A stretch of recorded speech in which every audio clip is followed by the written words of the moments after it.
All right, now we've got the basics of ion movement. So ions, if a channel is open for any reason, they go from high to low.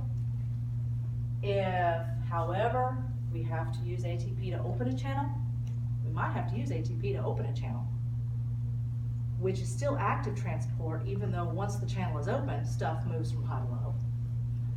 Or we might have to pump it like the sodium potassium pump, we're pushing it against its concentration gradient. And then there's also the vesicles, vesicular transport, which is also taking ATP, and that's moving larger things. But now we have the basics, moving stuff. So now we're ready to talk about, now we're starting to get into physiology, because now we're going to talk about how cells talk to each other. So we know that the endocrine system and the nervous system are in charge of homeostasis. How do they do that? They do that through cell signaling. It's going to be our next step. How cells talk to each other. I have a few slides where I just typed some stuff because I had students getting confused. And so I just typed up a couple of slides of kind of the rules. Big picture. So different kinds of messengers are being sent from one cell to another cell. Those messengers may be chemicals, like neurotransmitters, hormones. They may be electrical signals. They may be mechanical movement. I'm telling you as I push or as I hear. And in order to hear the message, that next cell, the target, whichever cell it is we want to respond, it has to have a receptor so it can hear the message. That receptor is a protein, which means it changes shape when whatever it is binds to it or deforms it. It's outside of the cell membrane if the messenger is polar. It's inside of the cell membrane if the messenger is nonpolar. And then once the messenger binds to the protein receptor, the receptor changes shape. If the messenger is polar, it cannot enter the cell. And we're talking about the messenger being like a neurotransmitter or a protein hormone like insulin. It cannot come in. So it activates a receptor on the outside of the cell, which activates a second messenger system inside the cell, and I'll demonstrate that in just a sec. Typically opens ion channels, though, is what it's going to do. And then ions move and it changes the voltage of the cell. When it changes the voltage of the cell, then the cell responds. The cell does something.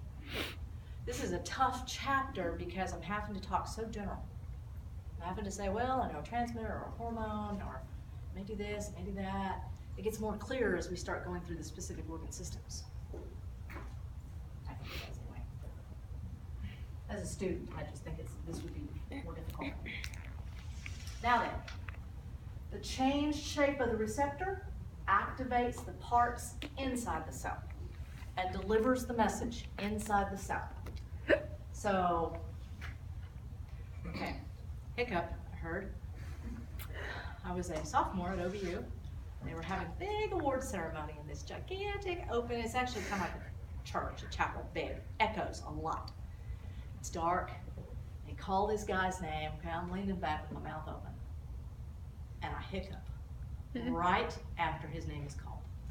And the hiccup echoes through the whole building. Now, if I'd only been a little savvy, I would have gone.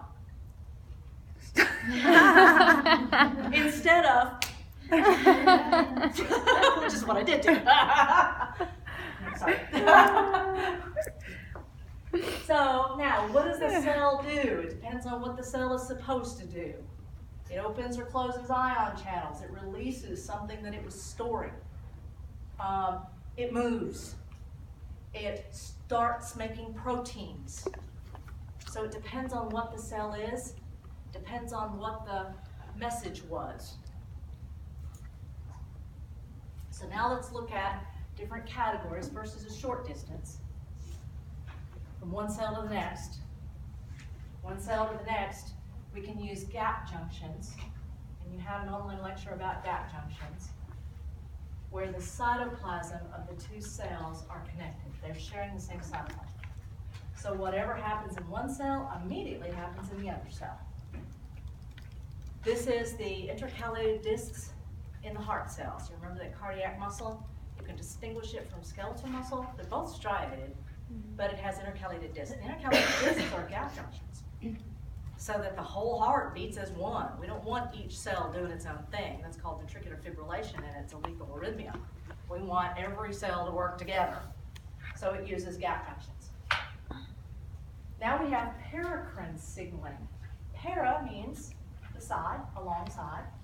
So paracrine signaling is when a set of cells, notice that they're a different color, they're a different kind of cell, they release a chemical messenger that just drifts over next door.